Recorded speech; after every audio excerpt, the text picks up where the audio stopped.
Welcome to Metal Planet, your hub for everything heavy metal and hard rock, from mainstream to underground bands. It's your boy Max Gray. It's already a new release week for heavy music, so here's what's coming out on December 12, 2025. Opvs Noir Volume 2 is a record I've had on my radar for some time now. It will be the second album by Lord of the Lost in 2025, and the second installment of a planned trilogy of albums. The German band is a versatile formation. It has that relatively dark, gothic atmosphere. The vocals are deep and have that vampiric quality. The keyboard and string sounds are also dramatic, but at the same time the songs feature catchy hooks and a type of pop sensibility that you could find in a Depeche Mode album, for example. Lord of the Lost was a participant in the 2023 Eurovision Song Contest, if it can give you an idea. So despite playing dark rock, the band also has that broader appeal. Based on the songs I have listened to from the second volume of Opvs Noir, it appears that the record will be laced with a dose of melancholia. Before making this video, I wasn't familiar with Abbie, but I have learned that this band is now one of the most popular modern metal acts from the Czech Republic.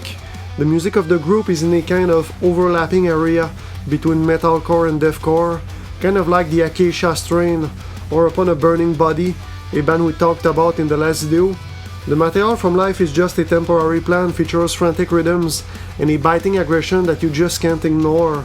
It has that heavily compressed guitar sound that many modern metal bands have, and some pounding drums. The riffage is pretty intense, and the tracks have an overall disorienting, chaotic nature. Listening to tracks like Victim and Purge feels like walking through a war zone. Life is Just a Temporary Plan is not the only core album that we're going to get this week. Mirror Touch by the Californian progressive metalcore quintet Volumes, and Who Are You When No One's Around by the Australian ensemble Pincer Plus will also drop this week. The music of Volumes amassed a big following over the years, like on streaming platforms. It is notable for its bouncy guitar riffs, syncopated rhythms, and genteel overtones. The band also features a duo of singers who both perform unclean and clean vocals. Pincer Plus, on the other hand, is a more underground group, but its music is no less potent. The band members are influenced by feelings of pain, heartbreak, loss, and betrayal to create their songs. As a result, their releases are ferocious and aggressive, and they have a certain grittiness. Who Are You won't be different. Son of the Suns is described on Metal Archives as a progressive deathcore band, but I think that the band's new LP Entanglement will be closer to progressive death metal. This one has a cosmic theme, so I guess we can call it a cosmic death metal album. The band combined on Entanglement the intense riffage of death metal with ethereal background melodies that evoke the astral aspect explored in the record. The lyrics are meant to be emotionally resonant. The first single, On the Last Day of Earth, is about our planet's final moments, for example. You may recognize well-known musicians that participated in the recording of this LP. Ludovico Cioffi of The Line appears as an official member on guitar and bass, and Francesco Paoli of Flesh God Apocalypse appears as a session drummer. We've had a few albums with a cosmic theme recently, like the last one we just talked about, and this next one, the self-titled The Bygone debut opus, is another one. But it will be different. It's not going to be an extreme metal album, but rather a record in the old school hard rock vein that aims for a more vintage aesthetic. The keyboards will have a prominent place in Bygone. The playing reminds me of the keyboardist Don Airey of Deep Purple and formerly of Rainbow.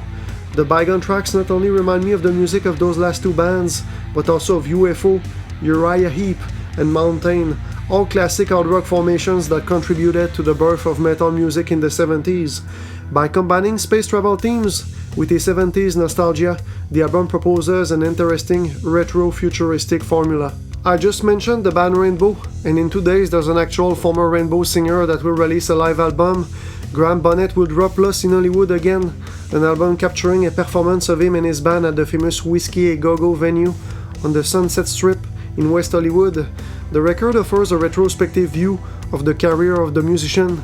A good chunk of the set is made of songs originally from the Rainbow album Down to Earth, and cuts from Alcatraz and the Michael Schenker group that Bonnet sang on. The singer is now in his late 70s. I think it's a privilege to still get music from old school musicians like him, because let's face it, unfortunately less and less artists from the 70s and 80s are going to release music as the years go by. The Dying Light is the upcoming 5th studio album by Sator, an Italian sludge metal power trio from the city of Genoa. I feel sludge metal and stoner rock are such underrated heavy music genres. They are often overlooked, but not here on Metal Planet. If you've never listened to sludge metal, I feel this upcoming album could be a good entry point to introduce you to the style because it basically captures all the defining characteristics of the genre. The Dying Light has the powerful harsh vocals that you generally find in sludge metal. On the guitar side of things, the repetitive riffs with a swampy tone reign supreme. That's another main characteristic of the genre. Finally, there are often drum fills in the songs, just like in the music of many sludge metal bands. So all in all, I think the Dying Light pretty much encapsulates the essence of what the genre is. Okay, so it's now time for my recommendations of the week. The first one is a black metal album by the Icelandic/American project Martröð. I chose Draumsýnir Eldsins as a recommendation because the material has that extra coldness and distinct Icelandic aura that I have liked in other black metal albums from this country, like the Last Nexion record that came out this year. The track Skopunin from Draumsýnir Eldsins has that extra coldness and distinct Icelandic aura I'm talking about. It sounds like a soundtrack to a snowy post-apocalyptic, desolated world. Also, the album is going to be a Debemur Morti Productions title, and the black metal records from this label generally don't disappoint. The Blood or Snort album from 2 weeks ago is a testament to that. So if you're into black metal, consider putting this new Martröð opus in your list of albums to listen to. Alright guys, my second recommendation and the album I will listen to first this week is an album I'm excited to talk about.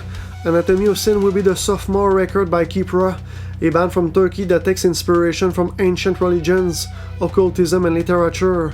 Anatomy of Sin will be the first full-length opus by the band in many years, almost a decade, so the release will be a special event. There are some cool multi-layered cinematic orchestrations in the band's music. There are a lot of things going on in the mix, different instruments like strings stacked on top of each other, and different sounds popping left and right in the stereophonic axis, so the material has a full-bodied and colorful sound. Some folk melodies reminiscent of Turkish traditional music are also present. That's something you don't often hear in metal music. It contributes to give the band its distinct musical identity. The album was mixed and mastered by the guitarist Bygone of Septic Flesh, and I feel that it can appeal to the fans of this last band and of Flesh God Apocalypse. I'm gonna do three underground extreme metal albums in the death metal, grindcore, and cross-punk sides of the heavy music spectrum.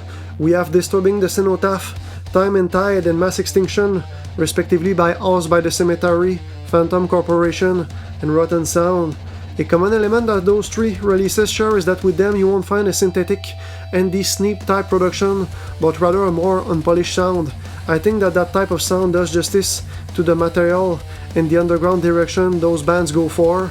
If you listen to one of those releases and like what you hear, there is a good chance that you could like the others because they share a similar organic aesthetic.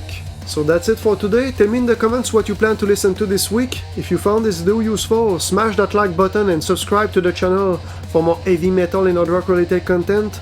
The new releases of the week video that will drop next Wednesday will be the final Metal Planet new releases of the week video of 2025. As we get closer and closer to the holidays, there are very few albums that are released, so the last 2 weeks of the year I will release instead my top metal albums of the year videos. Thanks to the people who answered the survey on the community tab concerning the number of releases you want me to include in those videos. Based on your answers, it looks like I will choose around 20 albums to talk about. I'm already excited to present you my top album picks of the year, so stay tuned for that. Thanks for your continued support, and I'll catch you in the next one. Cheers!